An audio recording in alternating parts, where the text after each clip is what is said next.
My name is Glenn Harrison. I'm a Wodjabalik man. I'm from the Western Districts of Victoria, the northern end of Garryward, or the Grampians. I'm also a board director of the Australian Indigenous Doctors Association, so AIDA, and I'm an emergency physician down in Victoria. Full disclosure, I'm not competing with any other panel or chair sessions. I know I can't compete with some other deadly people. I'm pretty greedy. I actually run an Indigenous intern program, so specialist training and entry into specialist training is really important for me and the young doctors that I encourage to come into the system. We've got, so the topic is really specialist training, entry into specialist training and decolonisation, or decolonising the process. So we're very lucky to have 4 deadly panellists here today. So I'm going to ask maybe Olivia Donahue to introduce yourself first, and we'll go along the panel, and then we'll ask some questions. And towards the end of the session, we'll have ability for, or options for, if time permitting, anyone in the audience who has a pressing question. So pop your hand up, we can ask some extra questions. So Olivia? Hi everyone, hopefully you can hear me. Yes, great. I'm Olivia Donahue. I'm a Yankunytjatjara woman from the APY lands, and I've got grandmother connections to the Narungga Nations people down on the Yorke Peninsula of South Australia. I currently live and work on Ngambri Country in Adelaide, but have only recently moved down there, having spent most of my career working in the Northern Territory in rural and remote medicine. I'm a GP. I'm a fellow of the College of General Practitioners. Have been for a little while now. It's quite scary.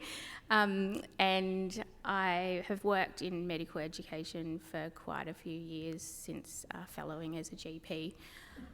I currently hold the role of medical educator for the Indigenous GP Registrar network, which is a national peer support network helping all Aboriginal and Torres Strait Islander doctors through their general practice and rural generalist training journeys. I'm also a board director on AIDA with Glenn, and I also work for the Royal Australian College of General Practitioners. Up until Monday of this week, I was the censor for Aboriginal and Torres Strait Islander health, looking at quality assurance, policies, procedures, assessment and advocacy for our Aboriginal and Torres Strait Islander doctors going through training. But I took a new role, which is an exciting new role, but it's got a bit of a pretentious title. So I'm now the National Head of Aboriginal and Torres Strait Islander Health Training for the RACGP. Thank you. Hi guys, I'm Rebecca Alvarez, or Beck. I'm a proud Ngunnawal woman, so I'm from the lands that we're meeting today. I am a GP registrar based in Townsville, and I studied at Deakin University, but prior to medicine I was a nurse. So thanks for having me today.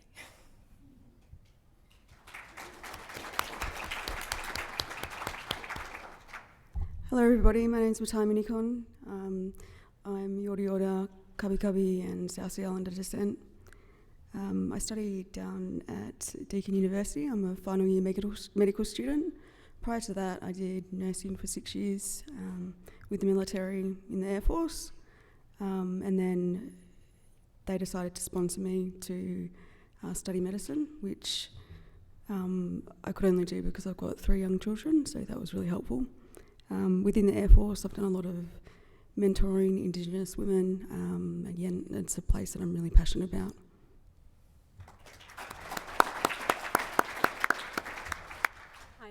Hi everyone, my name's Alicia. I'm a Torres Strait Islander woman. I grew up on the mainland, southeast and southwest of Queensland.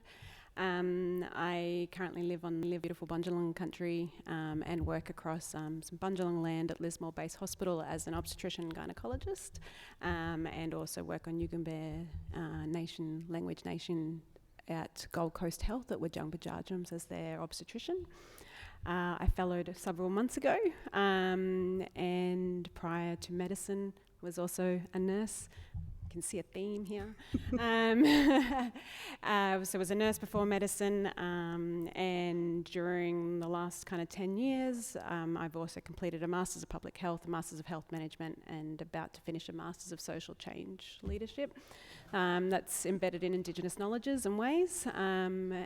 And very passionate about kind of, I guess I hold, on top of those clinical jobs, I also hold a position with Queensland Health as co-chair of the Queensland Aboriginal and Torres Strait Islander Clinical Network, which is really a clinician and community group to ensure cultural safety within the systems place, not necessarily the interpersonal, that kind of a lot of the work that you all do, and really taking that kind of a practical implementation of health system reform and change with Indigenous knowledges, but also just to be anti-racist as well.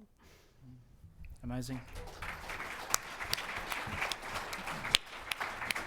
And just acknowledge that we're on the lands of the Ngambri and the Ngunnawal people, acknowledging that we stand in the footsteps and the footprints of those before us, so their ancestors and spirits guide us through our journey, and I extend my respect to the acknowledgement of the First Nations people in the audience, our Māori family, our Pacifica family, and our North American family as well. I guess there's going to be lots of hard questions potentially coming to panel members who are on national organisations, potentially with some of the brains trust in the room. I think first off, question is really around leading into your decisions to enter into medicine and maybe specialist training. What were the factors that led into you thinking about becoming a doctor, number one, and number two, maybe those factors that maybe you thought about in terms of entering into specialty training? I might start with Olivia, if you're happy with that, Olivia. Smile. It's always a really tricky question. I think really, my experience with the health system wasn't through, like many of the people in the room, wasn't through having family members who were health professionals or doctors or nurses or any other health professionals in my family, really, for that matter, except for one. And so I think I was pretty naive about deciding to go into medicine as a career. I did an undergraduate degree, so I didn't have the nursing or health background that my esteemed panellists here have. So I was making that decision as a 17 and an 18-year-old to go into medicine. I had an older sister who was embarking on a career in dentistry, and I really liked health sciences, and was doing pretty well in that. So I guess my interaction with the tertiary system was mostly through her, who was just beginning to embark on her journey to become a dentist, because she was only in second year of her tertiary degree. So that's kind of the motivation, I guess, to get into medicine. I quickly learned that I probably didn't really know what I was getting into, but I found my niche spot. I was, through our own family health experiences, I became interested in Aboriginal and Torres Strait Islander health, rural and remote health, having grown up in the Northern Territory and in Alice Springs. So that became sort of my passion throughout my undergraduate degree, and then moving back to the Northern Territory to undertake my internship and junior doctor years. I danced with obstetrics and gynaecology. I danced with paediatrics for a bit, but really felt that my passion was in rural and remote medicine and Aboriginal and Torres Strait Islander health, and I was probably a true rural generalist at heart. So thus then embarked on general practice training in the Northern Territory, where I completed all my training in remote NT in northeast Arnhem Land. Anyone else in the panel want to comment on your decision into going into medicine, I guess, for starters? A lot of us don't have, like Olivia had said, mentors going into medicine or even university. Any motivators for you, Beck? This is just going back now. I was working in Townsville and thought I'd give it a crack in terms of applying, but never actually thought I'd get accepted. And so I went into the interview before I was going to work that day, and still didn't think anything would come for it until I did get that letter of offer and went, oh shit, now I've got to do something about this. So I decided, what the heck, let's just pack everything up with kids in tow, sold everything off and packed the car up and made the trek from Townsville to Geelong. And at the time we had a really amazing woman who's not at Deakin anymore. That was Candice McKenzie, who was really instrumental in my whole journey throughout medical school and even onwards. So Candice was my go-to person, the one person that if anything was happening throughout uni, you could just go to her and then she would help to advocate for you throughout the medical school, no matter what it was. Even from, you know, helping to organise accommodation from when I left Townsville and was trying to set myself up in Geelong. There was, you know, 24/7 wraparound support, nothing too big for her to handle. And so along the way, things happened. I ended up becoming a single mum in my second year of medical school, and I had to flee domestic violence. And my sort of cohort didn't really know how to deal with Indigenous students, parents in medicine, let alone single mothers, and then adding in the complexities with DV. So I, again, sort of had to just reach out, speak to Candice, and just let them know what was going on, and they were willing to help me along the way. I guess seeing stuff growing up with family and seeing the disparities in health outcomes for mob, and you know, I didn't have any other medical family members, but I thought I'd give that a crack, and I did my nursing, and nursing was amazing to an extent, but I still felt like I wanted to be able to change and do more things, but I felt like I needed to get that sort of higher up ahead to be able to actually lead to some positive changes. So that was a big driver for me wanting to pursue medicine, but never actually thinking it would happen. And I guess it's that thing that a lot of us face, that whole imposter syndrome. So many of us, you'd be sitting there waiting for that tap on the shoulder to say, oh, we've accidentally picked the wrong person. That still has not happened, but yeah, that's, I guess, my driving force. Thanks for sharing, Beck. I guess, you know, not many of us had, you know, people before us to rely on as either a mentor, you know, in medicine. There weren't that many doctors prior, but now we're actually seeing generations of young doctors coming through that relate, you know, to their parents who are now getting access into, you know, medical schools. And so we're seeing a number of families that are having generations of doctors coming through the system. I guess, you know, having an enabler like, you know, someone else in the system as either a mentor, a family member that breaks down those barriers. Alicia, I might ask you, in terms of coming through specialty training, what are the enablers that helped you into and through specialist training? And congratulations on getting through in the months. Thanks. I guess for specialist training in particular, I think it's the aspiration and it's looking to the future, to be honest, that stage of life. So I had 3 children during training, so I took nearly about 9 years or 10 years, if you count my unaccredited year, to do my fellowship training. So that's a decade of life. And so I think an enabler is that I have places of privilege in my life, like a partner who supports and takes on the roles that needed to be taken on so that you can have children and do this work from a training point of view. So that's important to acknowledge.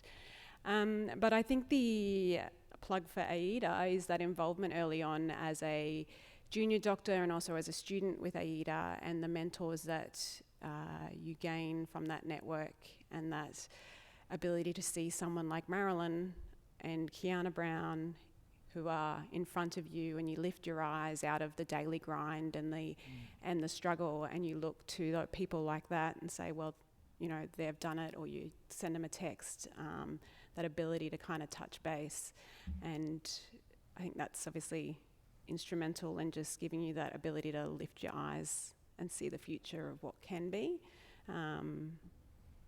I nearly probably didn't do ONG. I was on the RACGP program.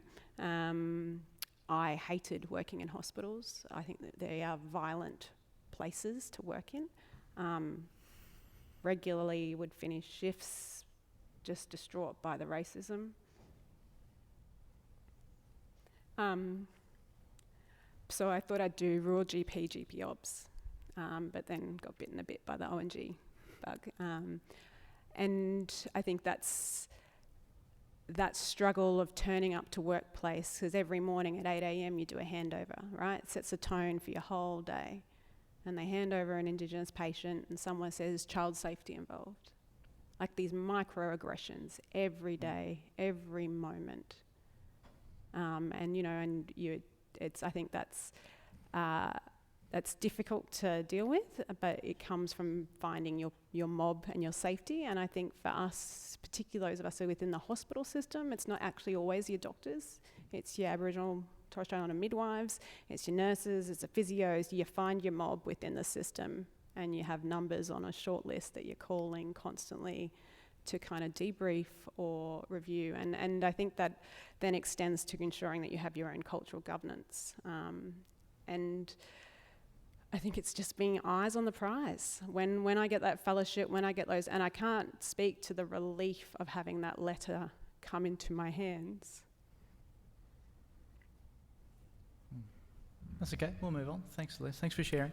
I think as a backdrop, we have over 200 specialists who are Aboriginal and Torres Strait Islanders in this country now, which is amazing. And that's doubled from about 4 years ago. And in the next 4 or 5 years, that will probably double again with the number of trainees that we have in the system. So there is a massive groundswell of young doctors who are coming through the system and entry into medicine as well. And if we look at entry into medical training, we've reached parity within Australia, and we lag behind our neighbours in Aotearoa, New Zealand, about reaching parity into training. However, that parity into training, everyone else has got larger numbers as well. So we still only represent a small portion, of the medical school intake and also the medical workforce. In terms of, and I'll open this to the panel, in terms of Aboriginal and Torres Strait Islanders, bring a lot of diversity, to the medical workforce. Specifically, and talking about, bringing that cultural knowledge and cultural intellectual property that we bring, to hospitals, organisations.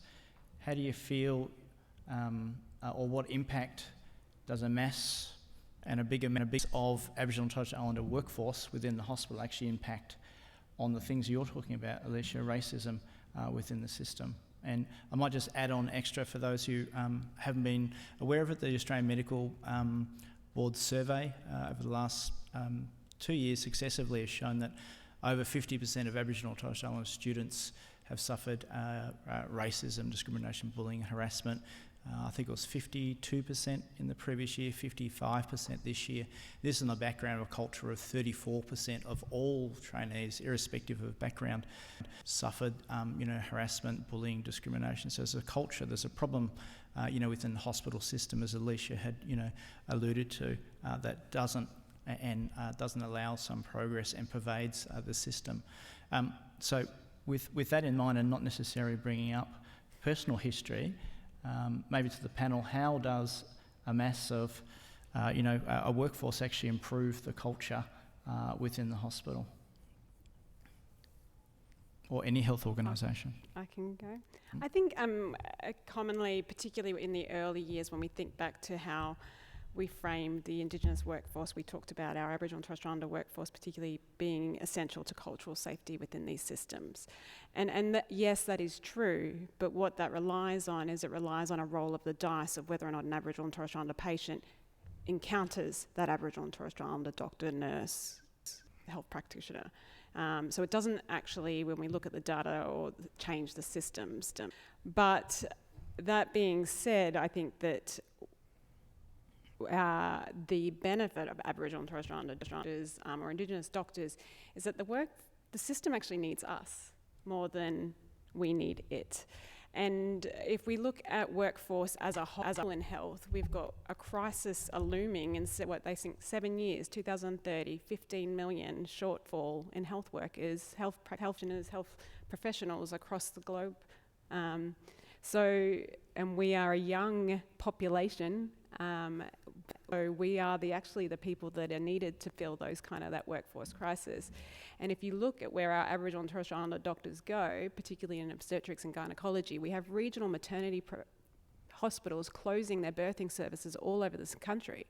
100% of our Aboriginal and Torres Strait Islander fellows work in regional areas.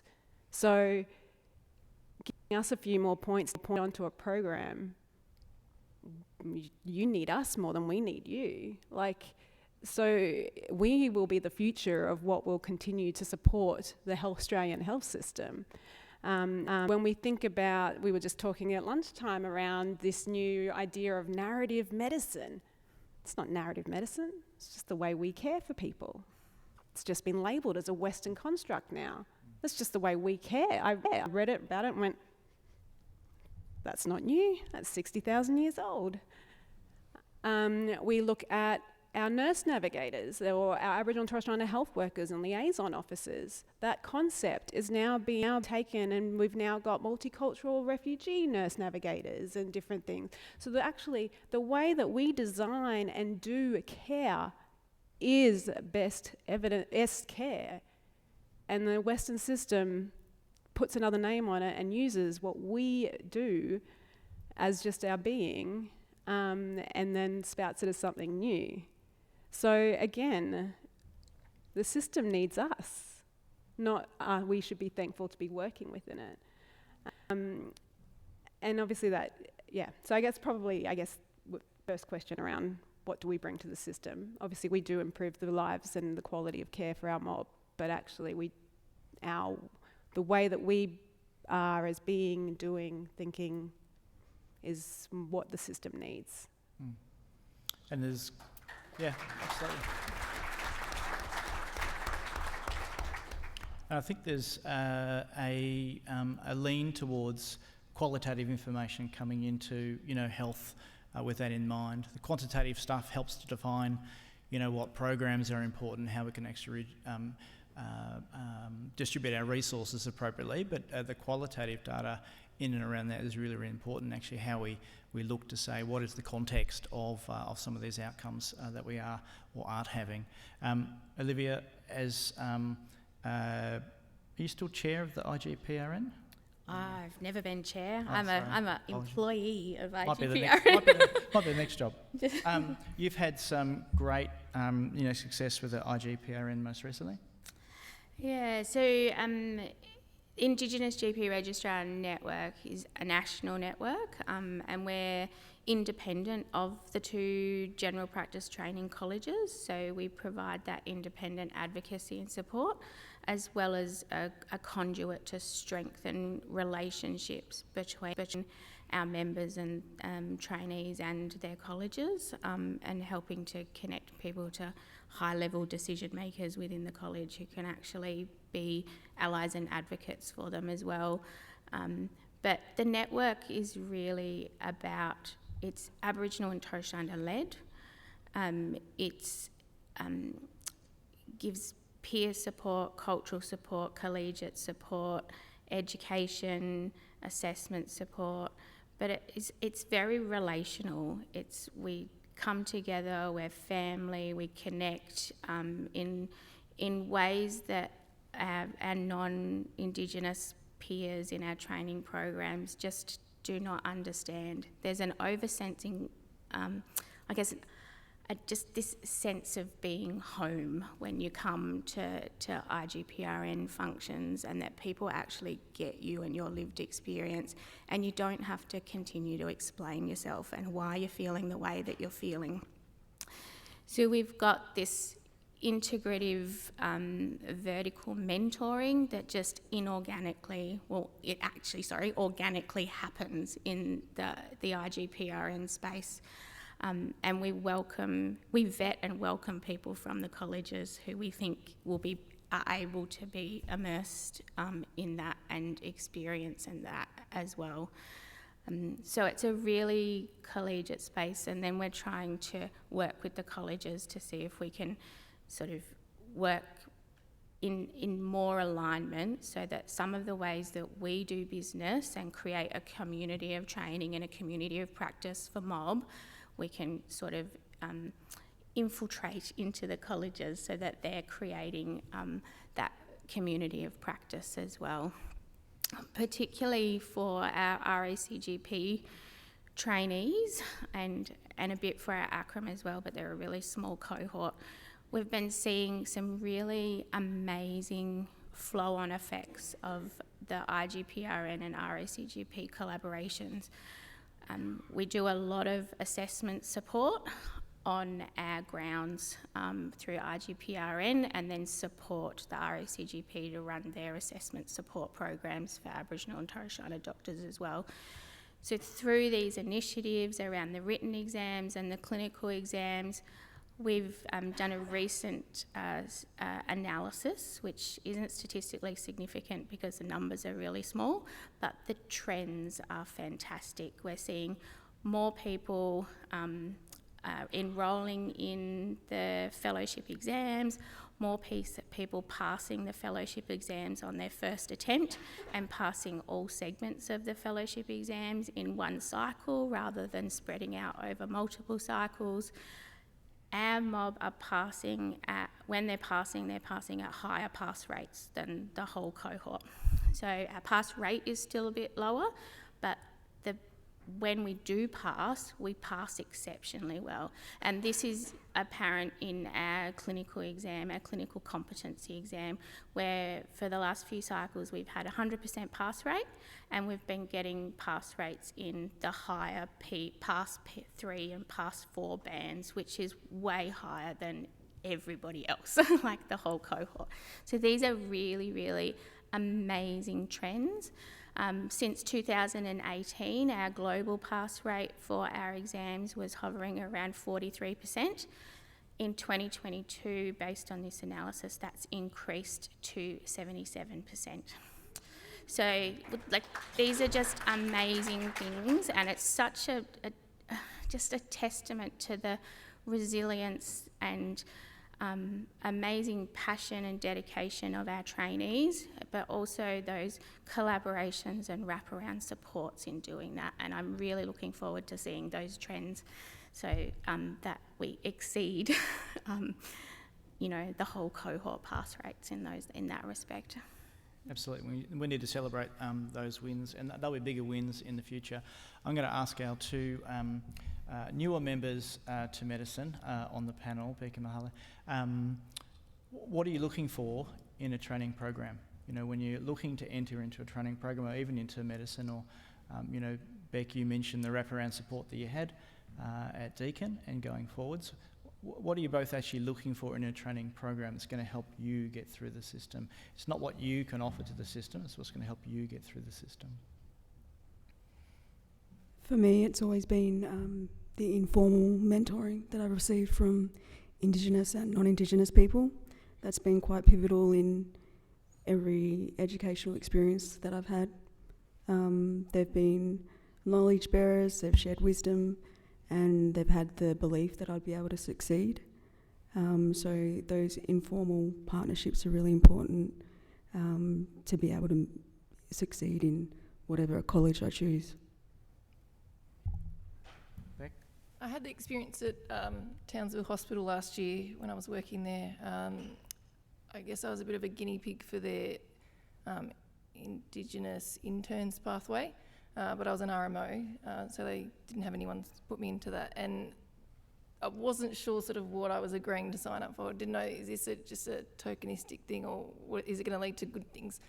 And so anyway, I signed on to it, but the benefit of it was much more than what I could have thought of. I had, again, another go-to person that was available whenever I needed to speak with them. But also that person went and spoke to the head of each of the rotations before, and we'd have a meet and greet and talk about sort of what I wanted to get out of the rotation and any sort of things that might be coming up. But I also got to being put in contact with a cultural mentor through each rotation. And so, you know, I did an ENT rotation and I got to work one-on-one with the deadly, what's her name? Hang on. Lisa, that's it. So I got to work with her, and that was amazing. We were talking before about sort of having more of us in these systems, and not just for protecting mob and patients coming in, but also protecting each other, having a group of you together to get through the things that come up and the systemic racism that unfortunately I don't know if we're ever going to fully get rid of. But then also having some of the allies along the way who just seem to get it. I think they are the powerful bits that help to get you through and you know some things happen that really shouldn't happen, and you've got someone that you can just go and have a cry to and have a cuppa with and get through it. Yep. Yeah. You sure don't want to be an emergency doctor? Having a crack at being a doctor, as in entering to medical school, having a crack at going into the Indigenous intern program for GP training. Maybe you should be an emergency physician having a crack at everything. No, you can't have it, Glenn. She's staying in general practice. We'll see. I was going to talking about resilience. You know, resilience is really important. The medical, program, getting through medical school and training, is tough for the best of times, and so you do have to be resilient. And I guess having mentors is extremely important, and mentors that are both, Aboriginal and Torres Strait Islander, but also mentors who are allies, or allies who become mentors for you as well. I guess. Do you see yourselves now as mentors for younger people coming through the system? Or how are you thinking that, how you're going to apply that mentorship that you received going through into maybe those who come to you for advice on entering into training programs or entering into medicine? I think there's a real challenge here. If we look at the numbers, and yes, we've got parity in income, but how do we, as a small senior clinicians, continue to provide the level of mentorship that was afforded to us when our numbers have expanded exponentially? Particularly as we then ask these same clinicians to sit on every committee and give advice on every document. It's just not a feasible thing. So whilst obviously the strong theme here is mentorship and connection, organisations, settler colonial institutions then get to wash their hands of their responsibility by putting it back on us to then mentor.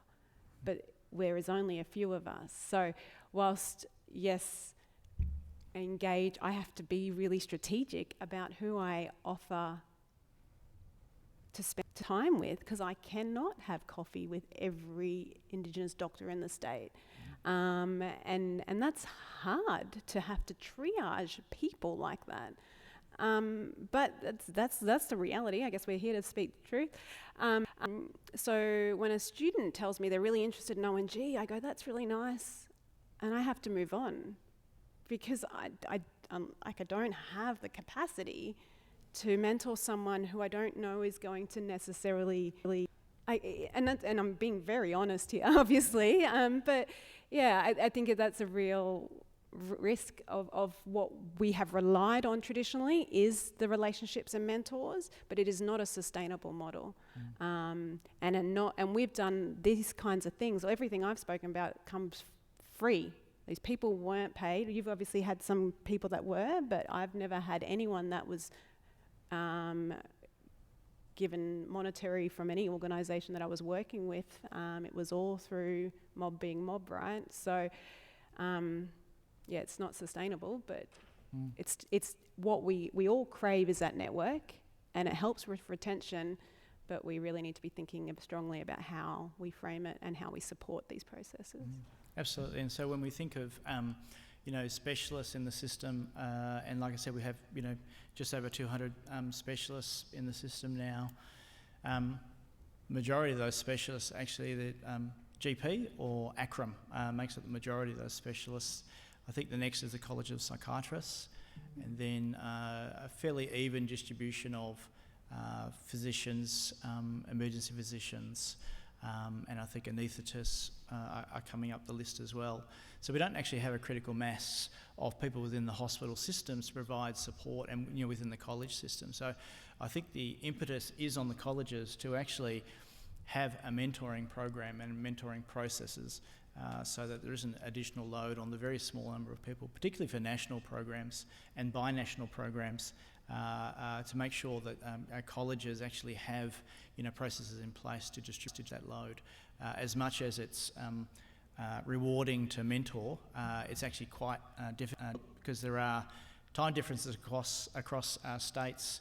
It's often out of hours, it's on your own time, it's unpaid, and there is a load. So I would encourage presidents of medical training colleges and even universities to actually look at those mentoring programs and how you develop them, and not rely on a number of people, and actually diversify your mentoring program as well. It's also about making sure, obviously the mentoring is also then not needing to do the tutoring and the study groups, and which is obviously we don't have the critical mass like the GP Registrar network, but so we're doing that kind of academic support alongside our psychosocial support, as a group.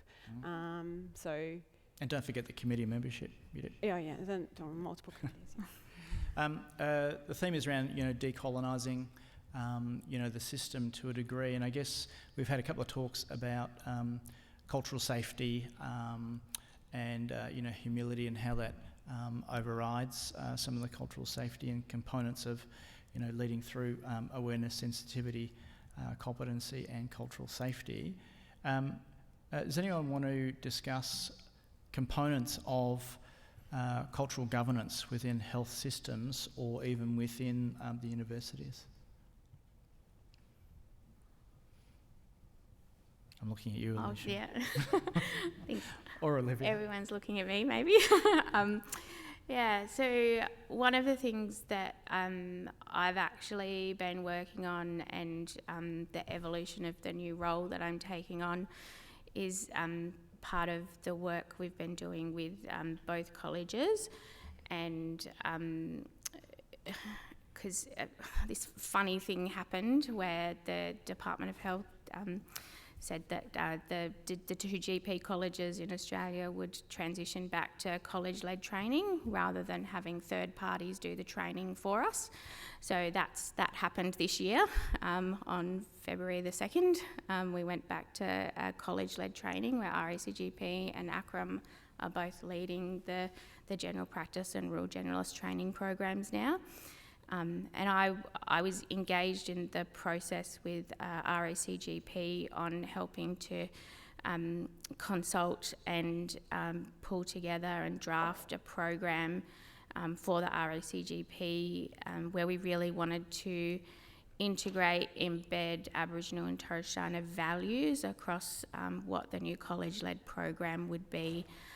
As part of that work, we really, myself and the cultural educators and cultural mentors and my Indigenous colleagues on our council and allies within the college, we just went, this is too big a piece of work. We need to really do this better. So we got some grant funding and put together a project team who've just come to the end of a almost 12-month consultation period to pull together an Aboriginal and Torres Strait Islander health, cultural and health training framework, which will be published hopefully by the end of the year, officially. And we'll be moving on to a commitment to the implementation of that framework. And it's about the guiding principles of that framework are all about decolonisation, indigenisation, sovereignty of Aboriginal and Torres Strait Islander people, Aboriginal and Torres Strait Islander leadership, cultural safety, and particularly pulling out making sure that we're, decolonising all the Western or Euro-Western constructs within our program that inhibits us from teaching and learning in our space, particularly using Indigenous teaching methodologies and understanding Indigenous epistemologies as well. So these are all like the guiding principles behind that framework. And while developing that framework, we've been demonstrating ways of doing knowing and seeing in order to develop that. So in all of our workshops and consultations, we started off with connecting to country, lots of yarning, lots of healing processes within the consultation as well. And it just so happens we had some workshops during NAIDOC week, so part of our program for our workshops was actually to go and participate in some NAIDOC activities, including the Melbourne NAIDOC March. I took our Director of Training and everybody who was at the workshops, and we marched for NAIDOC week as well. So just really demonstrating how we can embed and do and really value the things that are important to Aboriginal and Torres Strait Islander people as well, while we were coming up with that framework. And my non-Indigenous colleagues at the college who've participated in some of those activities have actually gone away and instituted some of those things in their business units already. So sitting down and yarning, connecting to country, really getting to know their colleagues on a more personal level, rather than just, what do you do for this organisation and how can I get more out of you in that respect. So those things are really good. And then as part of it, along the way, we've looked at the Aboriginal and Torres Strait Islander leadership structure and medical education structure of the RACGP.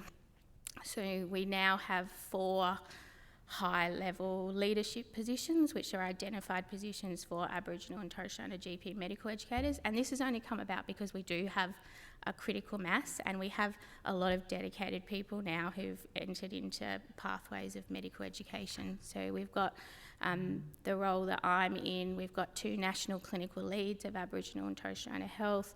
The role that I've just stepped out of as a censor for Aboriginal and Torres Strait Islander health is now an identified position and being advertised. And we've got regional leads of Aboriginal and Torres Strait Islander health training in all of our training regions, except 2 at the moment. We're trying to recruit to those areas, but majority of those are taken up by Aboriginal and Torres Strait Islander GPs and medical educators.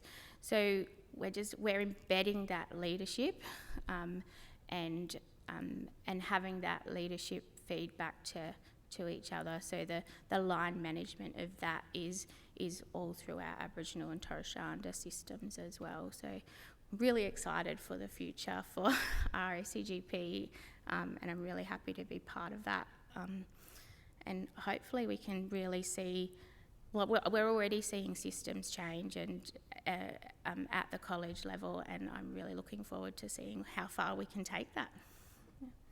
I just wanted to add too, so because I'm in sort of the more junior, years of my GP training, I've been able to see sort of the changes with what's happening with RACGP to try and make actual positive changes to try and make it more of a culturally safe place for registrars to be in, and show that they're actively wanting to support us, but also retain us, so that we're getting through the program and then we're getting more numbers coming through. So things like, and I don't know if it's in all the regions, but in the region that I'm based in, we've got an Indigenous health workforce, I think you'd call them. And so we meet up twice a year for workshops, and they get us all together with RACGP and ACRM. And again, it's like a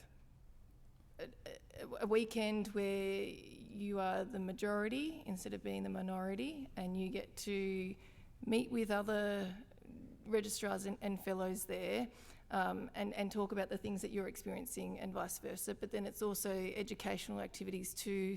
Like one of them recently, we did our advanced life support, but then it's also like with meeting beautiful people like Olivia, and your amazing role with all the things that you do as well.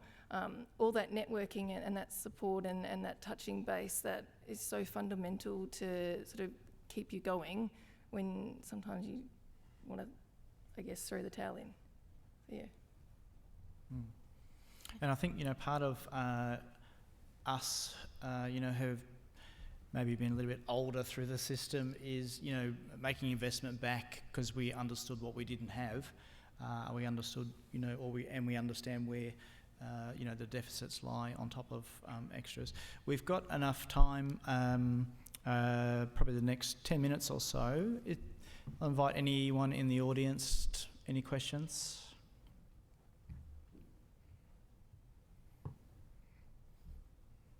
Someone's got their hand up at the back there, have they? No? I can't see. One question. Oh, no. Do we have a question? You've got the roving mic. I'll ask one extra question, and I guess, cultural safety, we've been talking about cultural safety, from today's point of view through the conference, and I guess we know that it's not necessarily a safe place for Aboriginal and Torres Strait Islander trainees in the system. We have cultural safety training embedded within a lot of organisations, but what we see is cultural safety, and we know is defined by the people who are receiving it, is how we're actually measuring our cultural safety. What are the practicalities around we're doing cultural safety training, how are we actually providing it.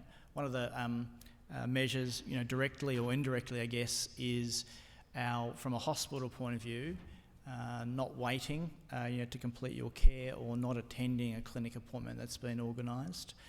There's lots of different reasons, for those. They're multifactorial. But one of the reasons people, leave hospital is because they don't feel, safe in that care for different reasons. Racism is one of those, and feeling culturally unsafe is another. I'm going to open it up to the panel to think about how, within your own organisations, how can we look to measure the practicalities of cultural safety within your organisations and your experience with, your journey through, medicine and training programs already? In regards to health outcomes or in regards to workforce? I think health outcomes. Health outcomes are a little bit easier to measure. Workforce is a little bit harder because we don't actually have a big groundswell of people coming into the system. So maybe health outcomes. Well, I think that conversation is a whole nother conversation, but we currently measure health outcomes from a Western biomedical model anyway. So we don't even measure health by how we want to know health outcomes are.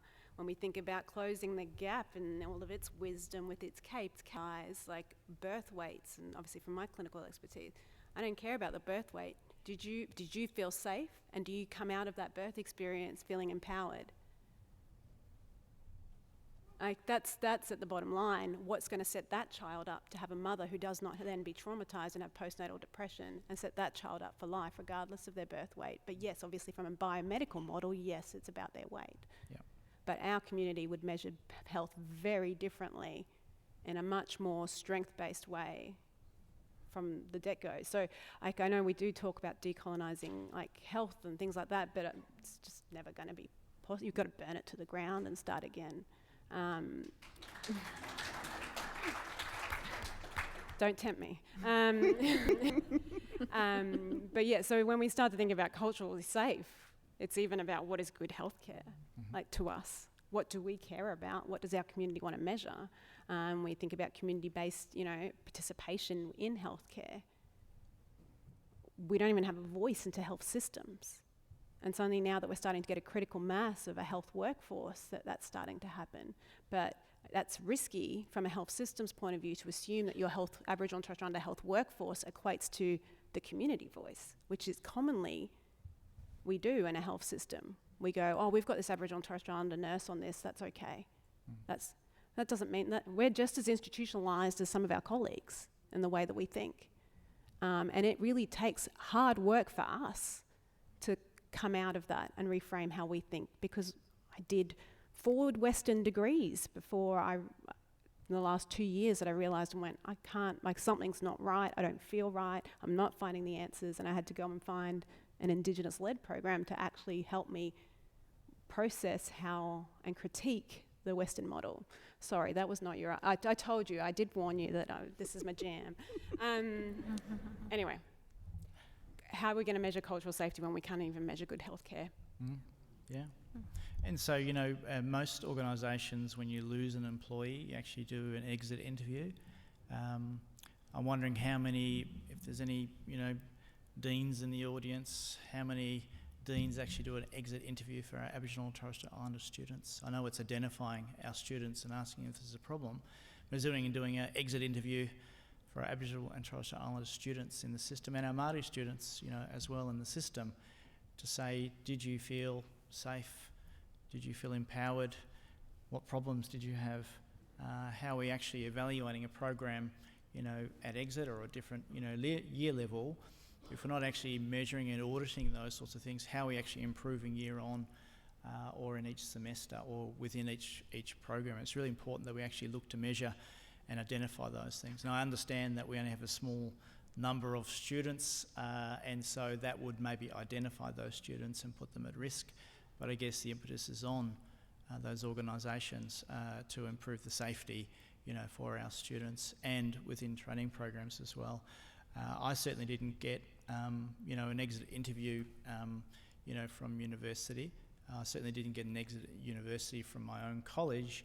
But by that stage, I was already involved in processes as well, and always, you know, were asked for feedback. I guess. Are there any processes within GP training around, you know, the components that Alicia was talking about, Olivia, in terms of feeling safe, empowered, or any other components of training that us GP trainees?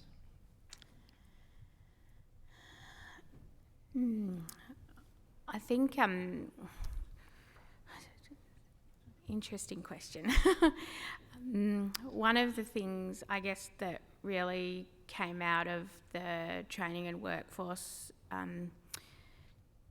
survey around medical training and medical education training was, I guess, who the main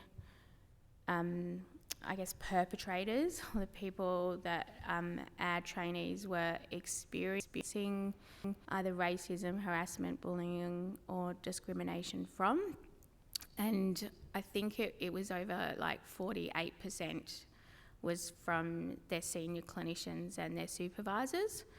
And there was a large chunk of GP trainees who filled in that workforce survey, as well as interns, junior medical officers and other non-GP specialist trainees as well. So for me, like we really need to work on, you know, people spend, you know, 70% of their face-to-face training with their supervisors and seniors. So we really need to make sure we're working on systems and processes that help us to enable supervisors to be safer and more appropriate and culturally appropriate. So it's very new space for the RACGP, but we are looking at how do we ensure that, you know, we're doing meaningful cultural safety training with our supervisors, so that then that translates to safe training and work environments for our trainees, but also a commitment to cultural safety training that's relevant and contextualised to medical educators, to other training staff that support training, as well as, you know, our trainees as well, because the other quite large cohort, about 30% of respondents, said that they were also experiencing that level of discrimination and racism from their peers or other doctors in training as well. So it'll be like, I think we've got a lot of work to do, and there needs to be some really true and meaningful reform and systems change within our hospital systems, but also within our training programs, so that people aren't feeling discriminated against, and that there are processes in place where people can disclose what's happening to them without feeling that there might be potential repercussions to them for their training and their career progression. And also just have faith and confidence in a system that's not going to continue to further victimise them for coming forward to and reporting on these things, and that something meaningful is actually going to be done about it. Because quite often it's those victims, those people who have experienced it, I hate calling people victims, but that experience that are further marginalised or removed from the situation, and the perpetrators just go on business as usual without any repercussions. And I think the changes that are coming through with APRA might help us to move things in a better direction as well. Absolutely. Any questions from the audience? I'm going to finish up with... Oh, sorry, yep. There's a microphone coming behind. So, my name's Ian Lee. I'm from the Charles Darwin University. Question to the panel is, 10 years ago, was there anything they were saying that you're still saying now? And for those new doctors, is there anything that you want to see improved in 10 years? What's the thing that you want to see improved in those 10 years?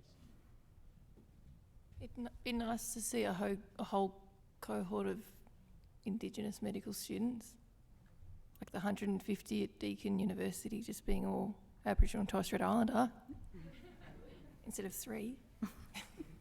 Alicia's going to burn it to the ground first. Oh, yeah. I've moved away from that. This is an important topic because a lot of colleges have Indigenous entry, into their training programs, and it ends up being one person or one space per year. And you really need a cohort. You need your colleagues, you need support, you need someone to talk to, you need a network. And if you just have one trainee per year, you are not going to reach what you need to have to have success and retention and training. So I think it's really important that a big cohort, and the biggest cohort is even better. I did want to say, in terms of before we finish up, that these guys are amazing. They're telling us some personal stories. They're resilient. They've gotten through training programs. Not only that, they're actually giving back, to the training programs, and are seeing amazing amounts of success. And so I do want to put my hands together and thank the panel for their time today.